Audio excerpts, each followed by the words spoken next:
강남의 고급 성형외과 청아클리닉은 세련된 인테리어와 고급스러운 마감재가 돋보이는 곳이었습니다. 대리석으로 된 카운터와 은은한 조명, 그리고 부드러운 재즈 음악이 흐르는 대기실은 마치 고급 호텔의 로비를 연상케 했죠. 하지만 이런 겉모습과 달리 내부의 실상은 완전히 달랐습니다. 이 병원의 원장인 서지우는 방송에 자주 출연하며 착한 의사라 불리고 여러 인터뷰에서 성실한 가족의 남편이라는 이미지로 포장되어 있었어요. 그러나 그것은 철저한 위장에 불과했습니다. 네가 사람이야? 이런 실수를 어떻게 해? 너 간호사 자격증 있긴 해? 서지훈의 고함 소리가 진료실 밖까지 새어나왔습니다. 벽 너머로 여자의 흐느끼는 소리가 이어졌고 곧이어 문이 벌컥 열리더니 앞치마를 두른 간호사가 울면서 뛰쳐나왔어요. 이런 광경은 이곳에서 거의 매일 벌어지는 일상이었습니다. 간호사들은 보통 3일을 버티지 못하고 그만두었죠. 서지훈의 모욕과 폭언은 너무나 일상적이어서 아무도 놀라지 않는 분위기였습니다. 1층에 자리한 작은 카페에서 커피를 마시는 윤소희는 문득 들어오는 한 여성을 지켜보고 있었어요. 그 여성은 병원을 향해 걸어가다가 현관 앞에서 멈춰섰습니다. 마스크로 얼굴 대부분을 가린 채였지만 그녀의 눈빛에서 두려움과 결연함이 동시에 느껴졌죠. 소희는 이 여성이 누구인지 알고 있었습니다. 정윤아라는 이름의 20대 여성이었어요. 그녀는 매주 화요일이면 어김없이 이 병원에 찾아와 항의를 하곤 했으니까요. 오늘도 왔네. 소희가 중얼거렸습니다. 윤아는 깊게 숨을 들이쉬고는 병원 안으로 들어갔어요. 소희는 창문 너머로 보이는 그 장면을 지켜보았습니다. 매번 같은 일의 반복이었죠. 윤아가 접수대에서 원장을 만나게 해달라고 요청하면 직원들은 이미 준비된 대답을 합니다. 원장님은 수술 중이세요. 예약 없이는 뵐 수 없습니다. 문제가 있으시면 법적으로 해결하세요. 그럴 때마다 윤아의 어깨는 더욱 처져갔지만 그럼에도 불구하고 그녀는 포기하지 않고 매주 찾아왔어요.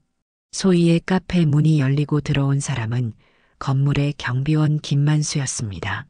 70대의 나이에도 불구하고 등이 꼿꼿하고 눈빛이 또렷한 사람이었죠.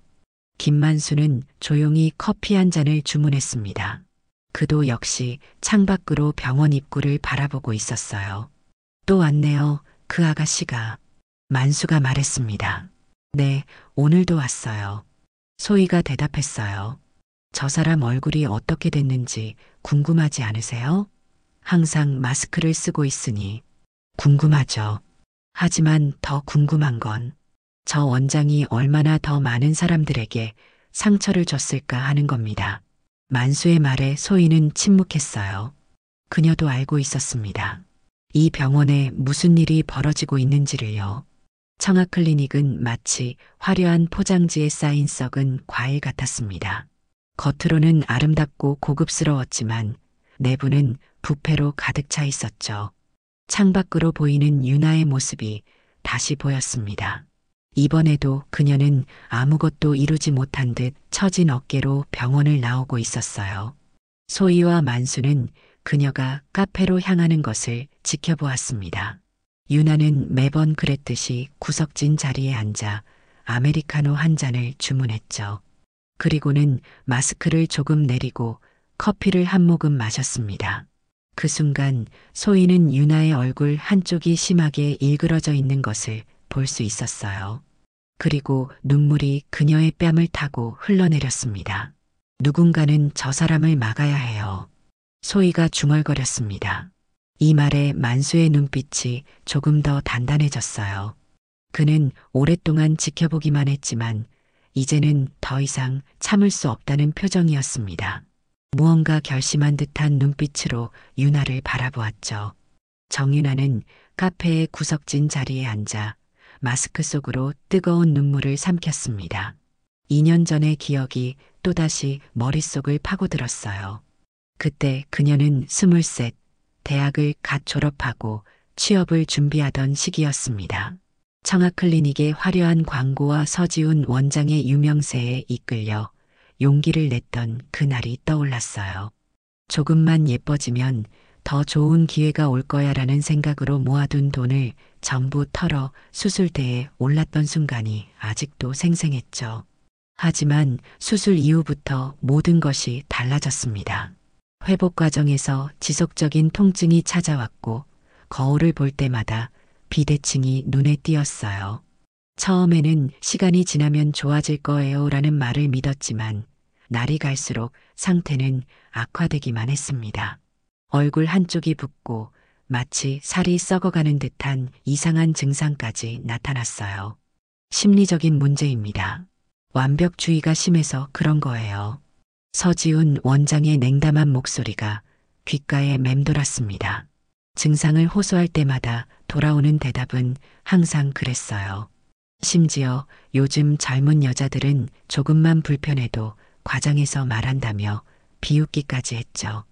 결국 법대로 하고 싶으면 해보세요라는 말을 남기고 그녀를 진료실에서 쫓아냈습니다. 그날 이후 유나는 마스크로 얼굴을 가린 채 살아가고 있었어요. 커피잔을 들어 한 모금 마시던 유나는 갑자기 누군가의 시선을 느꼈습니다. 고개를 들어보니 건물 경비원인 김만수가 그녀를 바라보고 있었어요. 그는 조용히 다가와 그녀의 테이블 앞에 섰습니다. 혹시 잠시 이야기 좀 나눌 수 있을까요? 만수의 목소리는 낮고 차분했습니다. 유나는 약간 망설이다가 고개를 끄덕였어요. 만수는 그녀 앞에 앉았고 카페 주인 소희도 조심스럽게 다가와 그들의 테이블에 자리했습니다. 매주 화요일마다 오는 거 봤어요. 항상 같은 시간에. 만수가 말을 꺼냈습니다. 유나는 침묵했습니다. 그녀의 눈에서는 경계심이 느껴졌어요. 저희가 당신을 지켜봤다고 이상하게 생각하실 수도 있겠네요. 하지만 이 병원에서 벌어지는 일들이 좀 이상하다고 생각했거든요. 소희가 조심스럽게 말했습니다. 유나는 잠시 그들을 바라보다가 마스크 위로 보이는 눈가에 눈물이 고였어요. 제가 왜 이렇게 됐는지 아무도 믿어주지 않아요. 그 말을 시작으로 유나는 자신의 이야기를 풀어냈습니다. 어떻게 수술 후에 문제가 생겼는지, 병원에서 어떤 대우를 받았는지, 그리고 지금까지도 얼마나 고통스러운지를 말이죠. 그녀가 말할수록 만수의 표정은 점점 어두워졌어요. 혹시 서지훈 원장한테 서면 동의서 위조된 적 있나요? 만수가 물었습니다. 유나는 놀란 듯 그를 바라보았어요. 어떻게 하셨죠? 저는 분명히 부분 마취에만 동의했는데 나중에 보니 전신 마취 항목에 제 서명이 있더라고요. 그리고 설명도 제대로 듣지 못한 시술들에 대한 동의서에도요. 만수의 눈빛이 변했습니다. 그는 오랫동안 경찰로 일했던 사람의 날카로운 시선으로 유나를 바라보았어요. 저는 전직 형사과장 출신입니다. 의료범죄 수사를 담당했었죠. 이건 단순한 의료사고가 아니에요. 형사사건이 될 수 있습니다. 유나의 눈이 커졌습니다. 그녀의 표정에는 놀라움과 함께 작은 희망의 빛이 어렸어요. 그렇지만 증거가 필요하겠죠. 제 말만으로는. 유나가 말끝을 흐렸습니다. 당신만 겪은 일이 아닐 겁니다. 만수가 단호하게 말했어요. 제가 여기서 일한 지 1년이 넘었는데 비슷한 경우를 여러 번 봤어요. 항의하러 왔다가 결국 포기하고 돌아가는 사람들. 당신처럼 마스크를 쓴 채로요. 소희가 고개를 끄덕였습니다. 맞아요. 저도 여러 명 봤어요. 다들 비슷한 이야기를 하더라고요. 수술 후 부작용이 생겼는데 병원에서는 책임을 지지 않는다고. 만수는 주머니에서 작은 메모장을 꺼내 무언가를 적었어요. 퇴직한 간호사들을 찾아볼 필요가 있겠습니다. 내부 증언이 있다면 수사가 시작될 수 있을 테니까요. 유나는 처음으로 희망을 느꼈습니다. 2년 동안 혼자서 싸워왔지만 아무것도 이루지 못했죠. 하지만 이제 그녀의 편에 서줄 사람들이 나타난 것 같았어요. 갑자기 병원 쪽에서 요란한 소리가 들렸습니다. 세 사람은 동시에 창밖을 바라보았어요. 구급차의 사이렌 소리였습니다. 병원 출입구에서는 의료진들이 누군가를 급하게 들것에 실어 구급차로 옮기고 있었죠. 그 모습을 본 만수의 표정이 굳어졌습니다. 뭔가 큰일이 벌어진 것 같네요. 소희가 걱정스럽게 말했습니다. 세 사람은 침묵 속에 그 광경을 지켜보았어요. 이건 단순한 항의나 개인적인 원한을 넘어선 문제였습니다. 서지훈 원장의 행위가 더 많은 피해자를 만들기 전에 막아야 했죠. 이제부터는 조심스럽게 움직여야 합니다. 만수가 낮은 목소리로 말했어요. 이건 단순한 문제가 아닙니다. 사람의 생명과 관련된 일이니까요. 유나는 마스크 속에서 깊은 숨을 들이마셨습니다. 그녀의 눈에는 결연한 의지가 담겨 있었어요. 이제 그녀는 혼자가 아니었습니다. 병원 앞 구급차의 요란한 사이렌 소리가 강남 거리에 울려 퍼졌습니다. 김만수는 본능적으로 자리에서 일어나 병원 쪽으로 걸어갔어요. 오랜 형사 경력 덕분에 그의 감각은 여전히 예리했습니다. 무언가 심상치 않은 일이 벌어졌다는 것을 직감적으로 알아차렸죠. 잠시만요. 유나가 걱정스러운 목소리로 말했습니다. 어디 가시는 거예요? 확인해 볼게요. 소희 씨, 유나 씨는 여기서 기다리게 해주세요. 만수의 목소리는 단호했어요. 만수는 경비원 신분증을 목에 걸고 청아클리닉 쪽으로 걸어갔습니다. 병원 입구에는 이미 몇몇 호기심 많은 사람들이 모여 있었어요. 구급대원들은 산소 마스크를 착용한 환자를 구급차에 싣고 있었죠. 만수는 경비원이라는 신분을 이용해 병원 안으로 들어갔습니다. 병원 내부는 혼란스러웠어요. 간호사들은 허둥지둥 뛰어다니고 있었고 대기실의 환자들은 불안한 표정으로 서로를 바라보고 있었습니다. 만수는 접수대 뒤에서 서류를 급하게 정리하는 간호사에게 다가갔어요. 무슨 일이 있었습니까? 만수가 차분하게 물었습니다. 간호사는 깜짝 놀라며 그를 바라보았어요. 그녀의 손이 미세하게 떨리고 있었죠. 아무것도 아니에요. 수술 중 알레르기 반응이 있었던 것 같아요. 응급 상황이라. 하지만 그녀의 눈빛은 다른 이야기를 하고 있었습니다. 만수는 오랜 수사 경험에서 거짓말의 징후를 잘 알고 있었어요. 그는 고개를 끄덕이곤 복도 쪽으로 걸어갔습니다. 복도 끝에서 울음소리가 들렸어요. 만수는 소리가 나는 방향으로 걸어갔습니다. 상담실로 보이는 방 앞에는 중년 여성이 오열하고 있었고 서지훈 원장이 그녀에게 뭔가를 설명하는 중이었어요. 모든 응급 조치를 취했습니다. 지금은 대학병원으로 이송 중이니 걱정 마세요. 이런 일은 서지훈의 목소리가 들렸습니다. 어떻게 이럴 수가 있어요? 단순 시술이라며요. 위험성은 없다고 했잖아요. 여성은 울부짖었어요. 만수는 조용히 뒤로 물러나 CCTV 카메라를 확인했습니다. 병원 내부를 감시하는 카메라가 여러 대 설치되어 있었죠. 그는 경비실로 돌아가 모니터를 확인했습니다. 다행히 그의 업무 중 하나는 보안 카메라를 관리하는 것이었기에 접근 권한이 있었어요.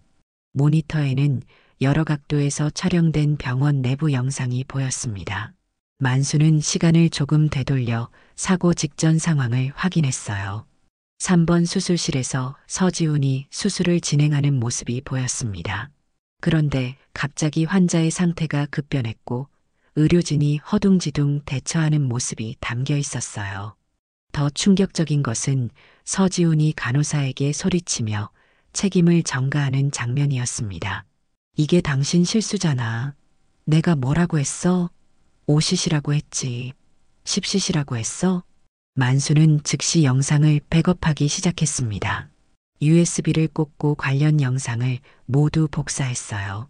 그리고 병원 전산실로 향했습니다. 의료 기록을 확인해야 했죠. 형사로 일할 때의 경험을 살려 그는 조용히 전산실 문을 열었습니다. 다행히 혼란스러운 상황에 아무도 그곳에 없었어요. 컴퓨터 앞에 앉은 만수는 잠시 망설였습니다.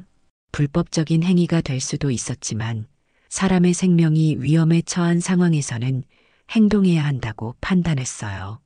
그는 최근 환자 기록을 검색했고 오늘 수술받은 환자의 차트를 찾았습니다.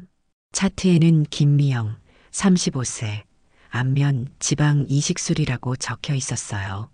그런데 이상한 점은 수술 전 검사에서 약물 알레르기가 있다는 기록이 있었음에도 불구하고 그 약물이 수술 중에 사용되었다는 것이었습니다.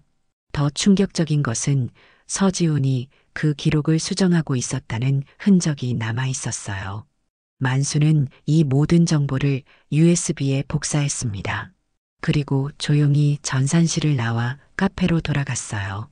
소희와 유나는 여전히 그곳에 앉아 있었습니다. 만수의 표정을 본 순간 두 사람은 뭔가 심각한 일이 벌어졌다는 것을 직감했어요. 무슨 일이에요? 소희가 물었습니다. 만수는 주변을 살핀 후 낮은 목소리로 말했어요. 환자 한 명이 수술 중 심정지 상태로 실려갔습니다.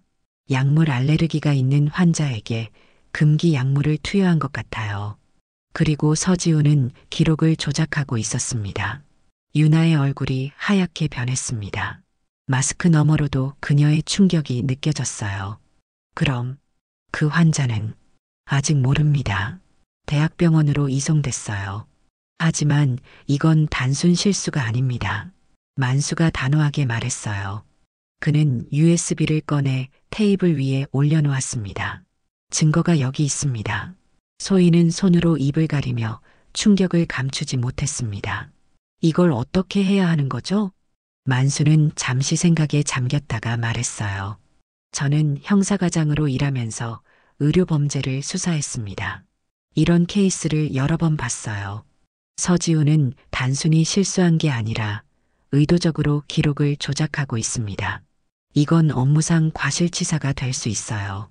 그리고 유나 씨의 경우처럼 동의서 위조까지 있다면 이건 형사사건입니다. 유나는 두 손으로 얼굴을 감쌌습니다. 그녀의 어깨가 떨리기 시작했어요.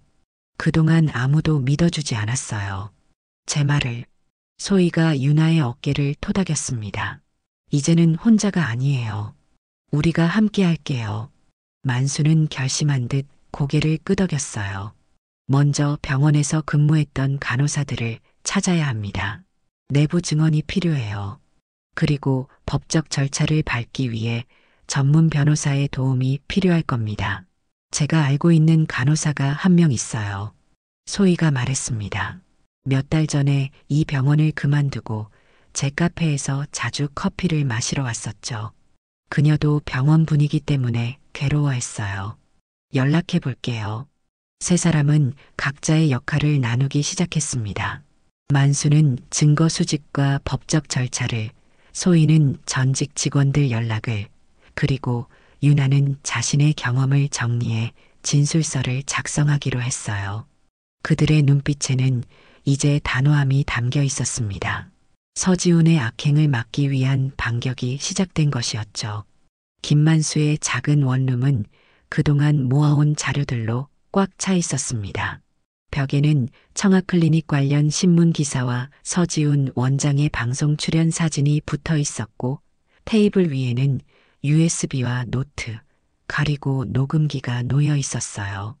만수는 창가에 서서 창밖을 바라보며 깊은 생각에 잠겼습니다. 불현듯 20년 전 그가 경찰로 일하던 시절의 기억이 떠올랐죠. 그때도 비슷한 사건이 있었습니다. 강남의 어느 성형외과에서 불법 시술로 사망사고가 발생했어요. 그는 담당 수사관으로 현장을 조사했지만 병원 측의 강력한 로비와 압력으로 사건은 흐지부지 마무리되었습니다. 결국 의사는 가벼운 처벌만 받고 풀려났고 1년도 지나지 않아 다시 병원을 열었죠.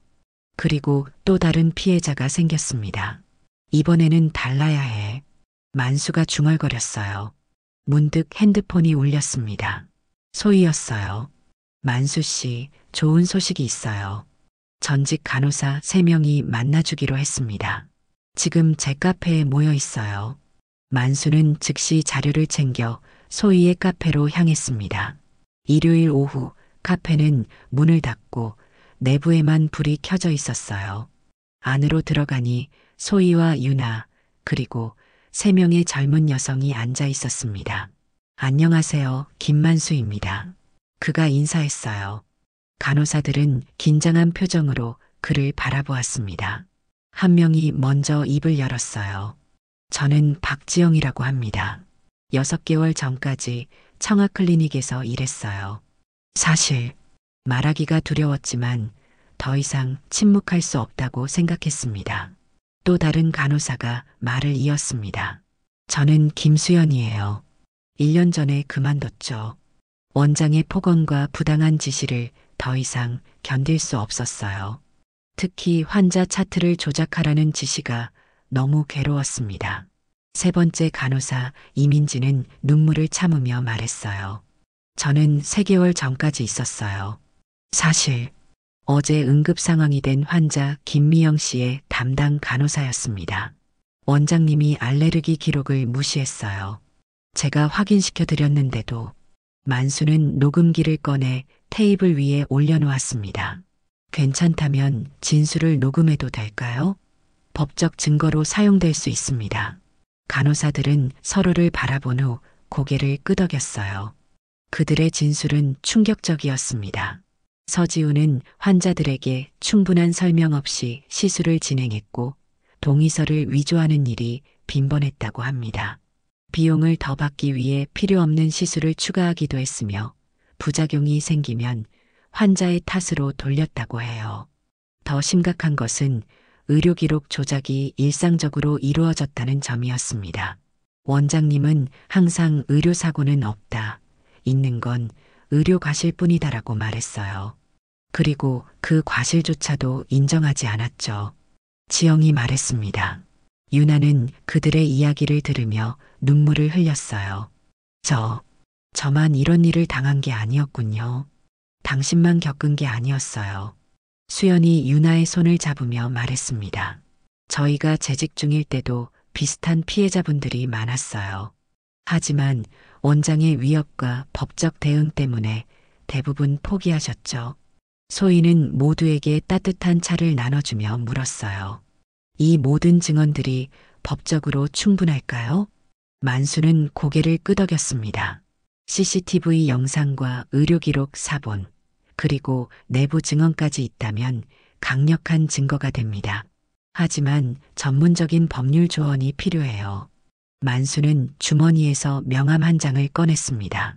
강남에서 멀지 않은 곳에 있는 정의로운 법무법인의 명함이었어요. 박태준 변호사, 의료소송 전문이라고 적혀 있었습니다. 오랜 친구입니다. 과거 제가 수사했던 의료사건에서 함께 일했던 사람이에요. 그에게 도움을 청해볼 생각입니다. 만수는 변호사에게 전화를 걸었고 다행히 박태준은 바로 만남을 주선해 주었어요. 그는 안타까움을 표현하며 그들의 사건을 맡겠다고 약속했습니다. 함께 준비해 봅시다. 이런 사건은 증거 수집이 가장 중요해요. 특히 피해자들의 지속적인 증언이 필요합니다. 유나 씨 용기 내주셔서 감사합니다. 태준의 말에 유나는 처음으로 희망을 느꼈어요. 회의가 끝나고 각자 돌아갈 준비를 하던 중 만수의 전화가 다시 울렸습니다. 오랜 후배인 정형사였어요. 선배님 방금 연락드린 건 확인하셨습니까? 청아클리닉 환자분이 사망하셨습니다.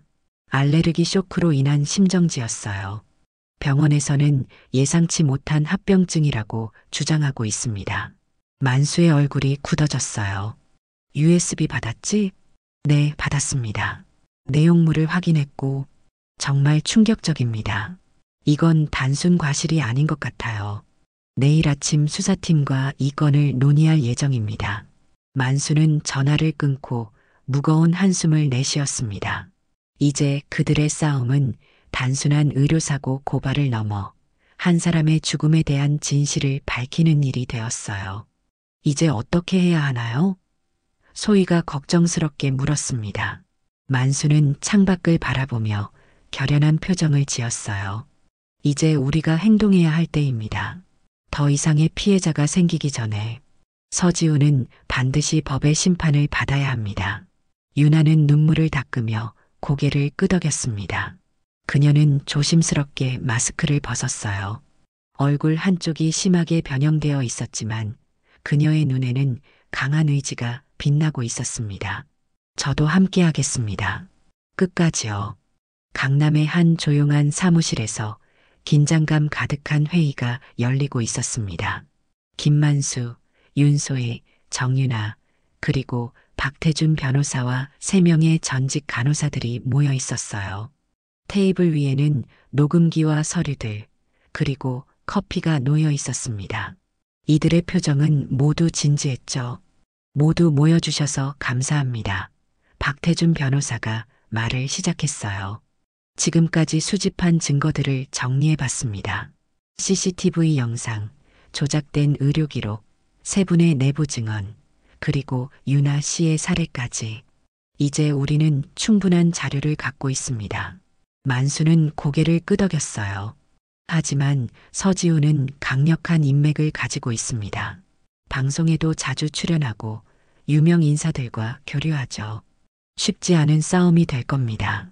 그렇기 때문에 언론의 도움이 필요해요. 태준이 말했습니다. 대중의 관심이 집중되면 수사도 더 철저히 이루어질 수 있습니다. 소희가 조심스럽게 의견을 냈어요. 제 대학 동창 중에 의료 전문 기자가 있습니다.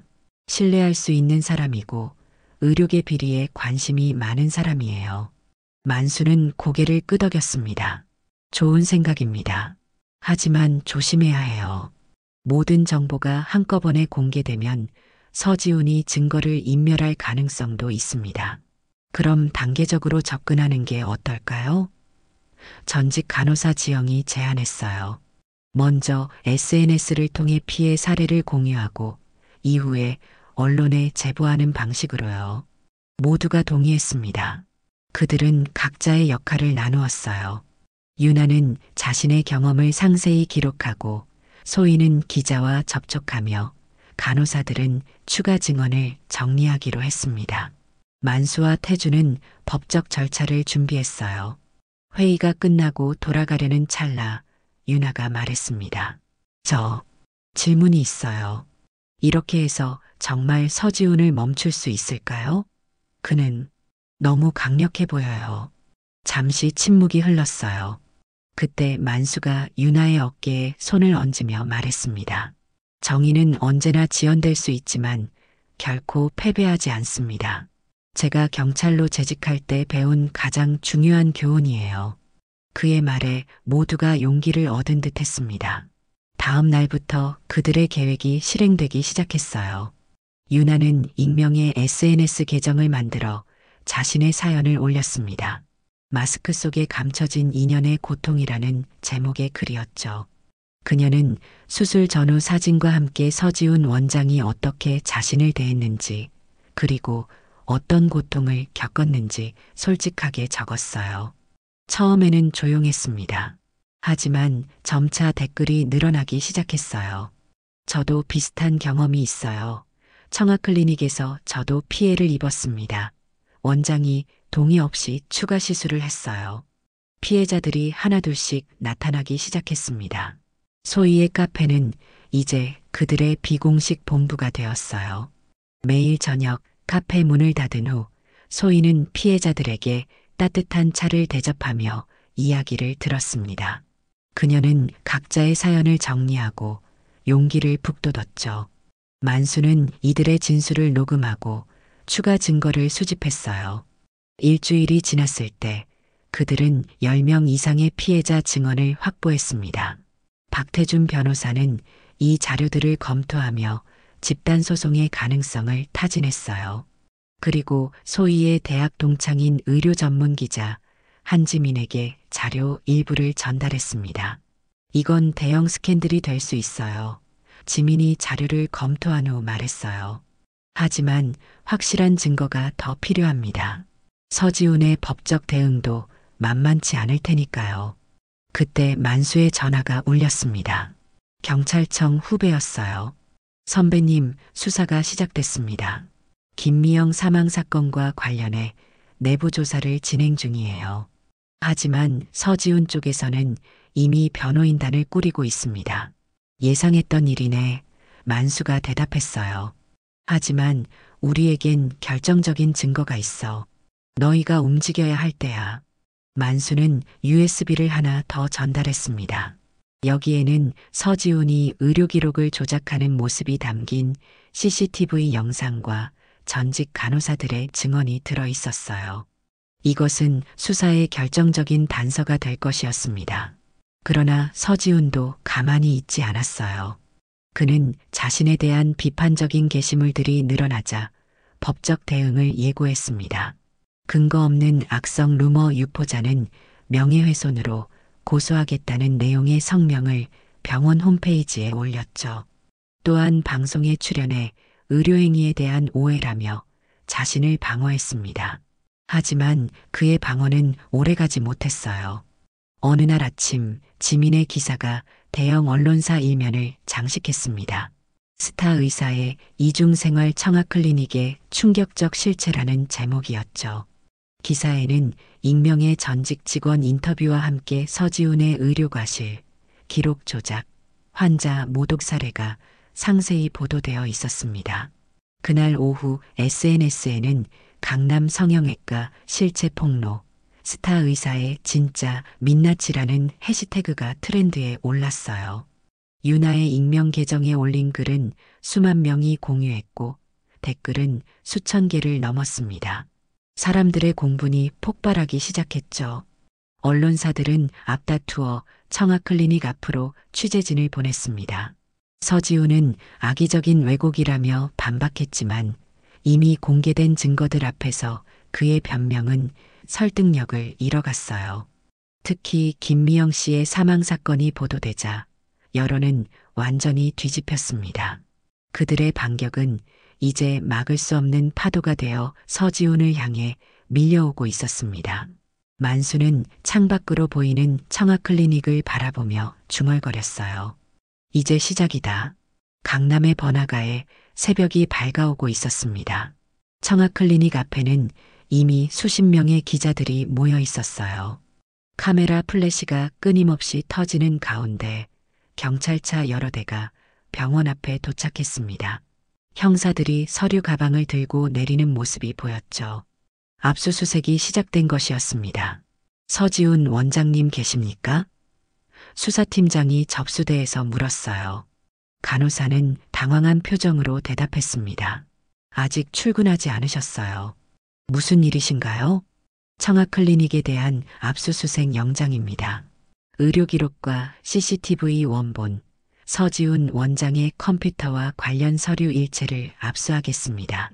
병원 직원들은 놀란 표정으로 상황을 지켜보았어요. 경찰은 신속하게 각 사무실과 수술실로 흩어져 증거를 수집하기 시작했습니다.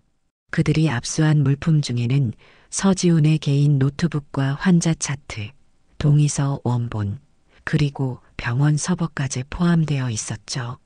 김만수는 근처 카페에서 이 모든 광경을 지켜보고 있었습니다. 소희와 윤아도 그의 곁에 있었어요. 그들의 얼굴에는 복잡한 감정이 어려 있었습니다. 안도감과 긴장, 그리고 아직 끝나지 않은 싸움에 대한 각오가 함께 담겨 있었죠. 드디어 시작됐네요. 소희가 말했습니다. 만수는 고개를 끄덕였어요. 이제 서지훈은 도망칠 수 없을 겁니다. 하지만 아직 긴장을 풀기는 이릅니다. 그는 분명 강력한 변호인단을 앞세워 반격할 테니까요. 유나는 창밖을 바라보며 말했습니다.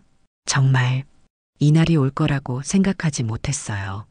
2년 동안 제가 느꼈던 무력감과 절망감이. 말을 마치기도 전에 병원 앞에 검은색 고급 세단이 도착했어요. 서지훈이었습니다. 그는 기자들의 질문 세례를 무시한 채 성큼성큼 병원으로 들어갔죠. 하지만 곧 경찰에게 가로막혔습니다. 서지훈 씨, 업무상 과실치사 및 허위 문서 작성 혐의로 조사가 필요합니다. 저희와 함께 가주시겠습니까? 서지훈의 얼굴이 순간 하얗게 변했어요. 그는 변호사에게 전화를 걸었지만 경찰은 이미 그를 에워싸고 있었습니다. 기자들의 카메라가 쉴 새 없이 터졌죠. 한때 스타 의사로 불리던 서지훈이 경찰에 연행되는 모습이 실시간으로 뉴스에 중계되고 있었습니다. 그날 오후 뉴스는 서지훈의 체포 소식으로 도배되었어요. 스타 의사 서지훈, 의료과실 및 허위 문서 작성 혐의로 긴급 체포, 청아클리닉 압수수색, 추가 피해자 찾기 나서 최초 15명 이상 피해 주장. 집단소송 준비 중이라는 헤드라인이 이어졌습니다. 소위의 카페에는 더 많은 피해자들이 모여들었어요. 그들은 서로의 경험을 나누며 용기를 얻었습니다. 박태준 변호사는 이들을 대표해 집단소송을 준비하고 있었죠. 모든 것이 순조롭게 진행되는 듯 했습니다. 하지만 서지훈도 가만히 있지 않았어요. 그는 최고의 변호인단을 꾸려 반격을 시작했습니다. 모든 의료행위는 적법한 절차에 따라 이루어졌다며 혐의를 전면 부인했죠. 또한 그는 언론 인터뷰를 통해 악의적인 음모라고 주장했습니다. 내 평생 환자를 위해 살아왔습니다. 이번 일은 경쟁병원과 특정 세력의 음모라고 생각합니다. 진실은 반드시 밝혀질 것입니다. 그의 발언에 일부 지지자들이 목소리를 내기 시작했어요. 인터넷에는 서지훈 원장을 믿는다. 의사를 너무 쉽게 범죄자로 만드는 사회라는 글들이 올라왔습니다.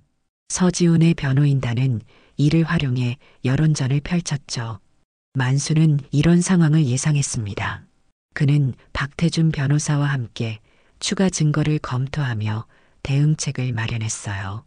우리에겐 결정적인 증거가 하나 더 있습니다. 만수가 꺼낸 것은 서지훈이 직접 작성한 메모였습니다. 그것은 압수수색 과정에서 발견된 것으로 서지훈이 어떤 환자에게 어떤 시술을 할지 그리고 어떻게 비용을 부풀릴지 계획한 내용이 담겨 있었어요. 특히 충격적인 것은 환자가 문제 제기하면 심리적 문제로 몰아붙이기라는 메모였습니다. 이 증거가 공개되자 여론은 다시 뒤집혔어요. 서지훈의 변명은 더 이상 설득력을 잃었고 그를 지지하던 사람들마저 침묵했습니다. 검찰은 서지훈에 대한 구속영장을 청구했고 법원은 이를 발부했죠. 서지훈에 대한 구속영장 발부, 증거인멸 및 도주 우려 인정, 뉴스 속보가 흘러나왔습니다. 만수와 소희, 유나는 텔레비전 앞에서 이 소식을 지켜보았어요. 유나의 눈에는 눈물이 고였습니다. 2년간의 고통이 드디어 인정받는 순간이었죠. 아직 끝난 게 아니에요. 만수가 말했습니다. 재판이 남아있고 서지훈의 변호인단은 모든 수단을 동원할 겁니다. 하지만 우리는 진실을 가지고 있어요. 청아클리닉은 영업정지 처분을 받았습니다. 병원 앞에는 피해자들이 가져온 꽃과 편지들이 놓이기 시작했어요. 용기를 내줘서 고마워요. 당신 덕분에 저도 말할 수 있었습니다. 정의는 승리합니다라는 메시지들이 적힌 포스트잇이 벽을 채웠습니다. TV에서는 서지훈이 구치소로 향하는 모습이 중계되고 있었어요. 그의 얼굴에는 더 이상 오만함이 없었습니다. 카메라 앞에서 그는 고개를 숙이고 중얼거렸어요. 나는 사람을 살리고 싶었는데, 하지만 이미 너무 늦었습니다. 그의 말은 아무도 감동시키지 못했어요. 오히려 그가 해친 사람들, 그가 파괴한 삶들만 떠올랐죠. 스타 의사의 몰락은 이제 현실이 되었습니다. 재판장은 차가운 긴장감으로 가득 차 있었습니다. 검은 법복을 입은 판사가 자리에 앉자 방청석의 모든 사람들이 숨을 죽였어요. 오늘은 서지훈 재판의 중요한 증인 신문이 있는 날이었습니다. 증인석에는 정윤아가 앉아 있었죠. 그녀는 더 이상 마스크를 쓰지 않았습니다. 상처 입은 얼굴을 당당히 드러낸 채 그녀는 법정을 똑바로 응시하고 있었어요. 정윤아 증인, 2년 전 청아클리닉에서 받은 시술에 대해 말씀해 주시겠습니까? 검사가 물었습니다. 유나는 떨리는 목소리로 말하기 시작했어요. 저는 취업을 준비하면서 외모에 자신감을 갖고 싶었습니다. 서지훈 원장의 방송 출연과 인터뷰를 보고 신뢰했어요. 하지만 수술 후 제 얼굴은 그녀는 잠시 말을 멈추고 깊은 숨을 들이쉬었습니다. 그리고 다시 이어갔어요. 수술 후 통증이 사라지지 않았고 얼굴이 붓고 비대칭이 심해졌습니다. 원장님께 문제를 말했지만 그는 심리적인 문제라며 저를 무시했어요. 심지어 제가 동의하지 않은 추가 시술을 했고 나중에 알고 보니 동의서가 위조되어 있었습니다. 법정 안은 무거운 침묵에 휩싸였어요. 방청석에 앉아있던 김만수와 윤소희는 유나를 지켜보며 고개를 끄덕였습니다. 그들은 이 모든 과정에서 유나와 함께했죠. 피고인석의 서지훈은 고개를 숙인 채 앉아 있었어요. 한때 화려했던 스타 의사는 이제 수의를 입은 채 초라한 모습이 되어 있었습니다. 그의 얼굴에는 패배감이 역력했죠. 검사는 계속해서 질문을 이어갔습니다. 서지훈 피고인은 당신의 문제를 어떻게 대처했습니까? 그는 제 호소를 무시했고 법대로 하라며 저를 쫓아냈습니다. 제가 SNS에 글을 올리자 명예훼손으로 고소하겠다고 협박했어요. 유나의 증언이 끝난 후 전직 간호사들의 증언이 이어졌습니다. 그들은 서지훈이 어떻게 의료 기록을 조작하고 환자들을 기만했는지 상세히 증언했어요. 특히 김미영 씨의 사망 사건과 관련된 민지의 증언은 법정을 충격에 빠뜨렸습니다. 원장님은 알레르기 기록을 분명히 알고 있었습니다. 제가 확인시켜 드렸는데도 무시하셨어요. 그리고 사고 후에는 저에게 차트를 수정하라고 지시했습니다. 증거물로는 CCTV 영상과 병원 내부 메모, 조작된 의료 기록들이 제출되었습니다. 서지훈의 변호인은 반박을 시도했지만 증거는 너무나 명백했어요. 재판이 마무리될 무렵 판사가 서지훈에게 물었습니다. 피고인은 피해자들에게 할 말이 있습니까? 서지훈은 천천히 자리에서 일어났어요. 그의 눈에는 눈물이 고여 있었습니다. 저는 실수를 했습니다. 처음에는 환자들을 돕고 싶었지만 점점 욕심이 커졌어요. 성공과 명예, 돈, 그것들이 저를 다른 사람으로 만들었습니다. 피해자분들에게 사과드립니다. 특히 정유나 씨와 고인이 된 김미영 씨의 가족에게. 법정의 한쪽에서는 김미영의 남편이 조용히 눈물을 흘리고 있었어요. 그의 옆에는 어린 딸이 앉아 있었습니다. 그들의 모습은 보는 이들의 가슴을 아프게 했죠. 유나는 서지훈의 사과를 듣고 있었습니다. 판사가 그녀에게 물었어요. 정유나 증인, 피고인의 사과를 받아들이십니까? 유나는 잠시 생각하다가 천천히 고개를 저었습니다. 용서는 아직 할 수 없습니다. 시간이 필요해요. 재판은 그렇게 마무리되었습니다. 서지훈은 업무상 과실치사, 허위문서, 작성, 사기 등의 혐의로 유죄 판결을 받았어요. 징역 7년의 중형이었습니다. 그는 항소를 포기했고 판결은 확정되었죠. 청아클리닉 앞에는 사람들이 가져온 꽃다발과 편지들로 가득 찼어요. 그곳은 이제 피해자들의 아픔을 기억하는 장소가 되었습니다. 카페 사장 소희는 매일 그곳을 지나며 꽃에 물을 주었죠. 한 달 후 만수는 소희의 카페를 찾았습니다. 그는 양복을 입고 있었어요. 사직서를 제출했습니다. 이제 진짜 은퇴합니다. 소희는 미소를 지으며 커피를 건넸습니다. 어디로 가실 건가요? 조용한 시골로 갈까 합니다. 낚시도 하고 책도 읽고 그동안 미뤄둔 삶을 살고 싶어요. 그때 카페 문이 열리고 유나가 들어왔습니다. 그녀는 환하게 웃으며 두 사람에게 다가왔어요. 좋은 소식이 있어요. 재건 수술을 받게 되었습니다. 의료 지원 프로그램에서 도움을 주기로 했어요. 만수와 소희는 기쁨으로 그녀를 맞이했습니다. 유나의 얼굴에는 여전히 상처가 남아 있었지만 그녀의 눈빛은 이전과 달리 밝게 빛나고 있었어요. 그리고 다음 주부터 대학원에 다니기로 했어요. 의료법을 공부할 거예요. 저 같은 피해자들을 도울 수 있는 변호사가 되고 싶습니다. 만수는 감격스러운 표정으로 유나를 바라보았습니다. 멋진 결정이군요. 당신은 정말 강한 사람입니다. 서지우는 교도소에서 편지를 보내왔습니다. 피해자들에게 보내는 사죄의 편지였어요. 하지만 대부분의 피해자들은 그 편지를 돌려보냈습니다. 용서는 쉽게 얻을 수 있는 것이 아니었죠.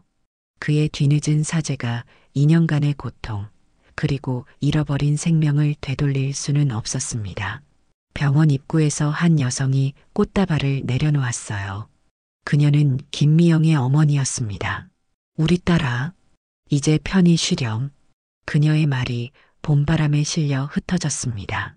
정의는 더디게 왔지만 결국 도착했습니다. 서지우는 수의를 입고 경찰차에 올라탄 채 중얼거렸어요. 나는 사람을 살리고 싶었는데, 하지만 너무 늦었습니다.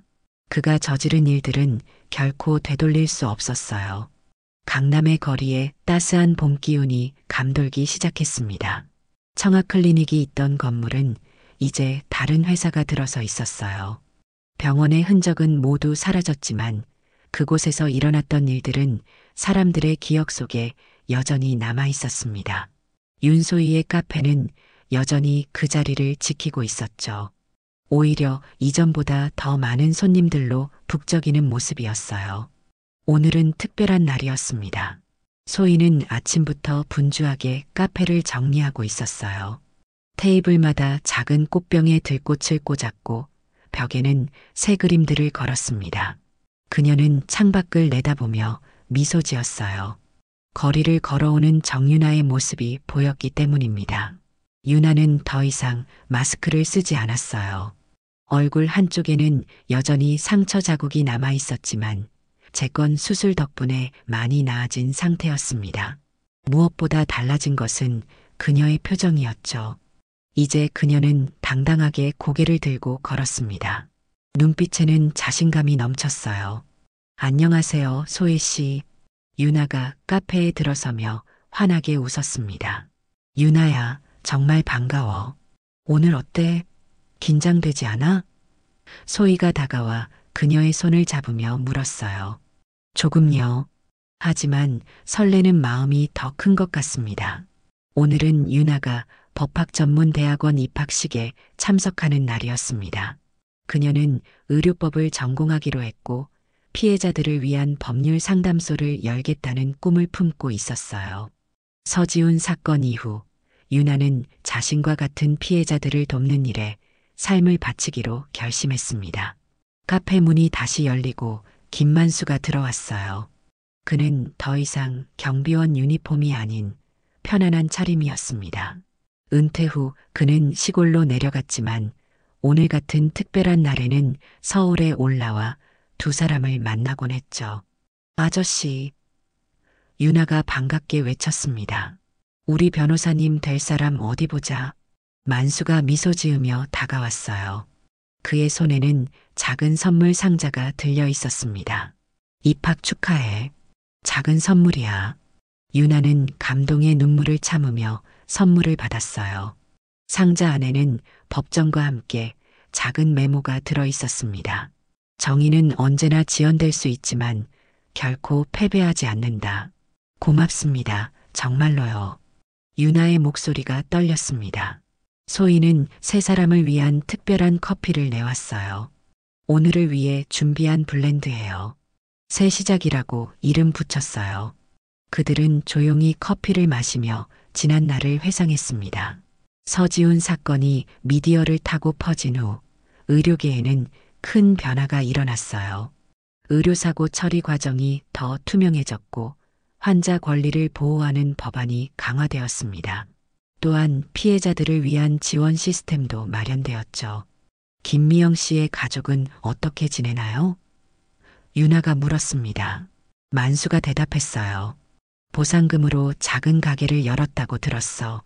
아이도 학교에 잘 다니고 있고, 물론 그 무엇도 잃어버린 생명을 되돌릴 순 없지만, 세 사람은 잠시 침묵했습니다. 그들의 승리는 기쁨과 함께 슬픔도 동반하는 것이었어요. 김미영처럼 돌아올 수 없는 피해자도 있었기 때문입니다. 서지우는 교도소에서 의학서적을 번역하는 일을 한다고 들었어요. 소희가 말했습니다. 그리고 출소 후에는 의료 취약 지역에서 봉사활동을 하겠다고 했다더군요. 유나는 창밖을 바라보았어요. 용서할 수 있을지 모르겠어요. 하지만 이제는 그것에 집착하지 않기로 했습니다. 저는 앞으로 나아가고 싶어요. 만수는 고개를 끄덕였습니다. 옳은 결정이야. 과거에 묶여 있기보다는 미래를 향해 나아가는 게 중요하지. 카페 창문으로 봄볕이 따사롭게 들어왔어요. 거리의 나무들은 연두빛 새싹을 틔우고 있었습니다. 새로운 시작의 계절이 온 것이었죠. 유나는 자리에서 일어났어요. 이제 가봐야 할 것 같아요. 입학식이 곧 시작돼요. 만수와 소희도 함께 일어났습니다. 우리도 같이 가자. 넷의 출발을 축하해주고 싶어. 세 사람은 카페를 나와 봄볕 아래 걸었습니다. 그들의 그림자가 길게 드리워졌어요. 유나는 더 이상 혼자가 아니었습니다. 그녀의 옆에는 든든한 지지자들이 있었죠. 만수는 멈춰서서 건물을 한번 돌아보았어요. 이제 진짜 은퇴합니다. 그가 미소 지으며 말했습니다.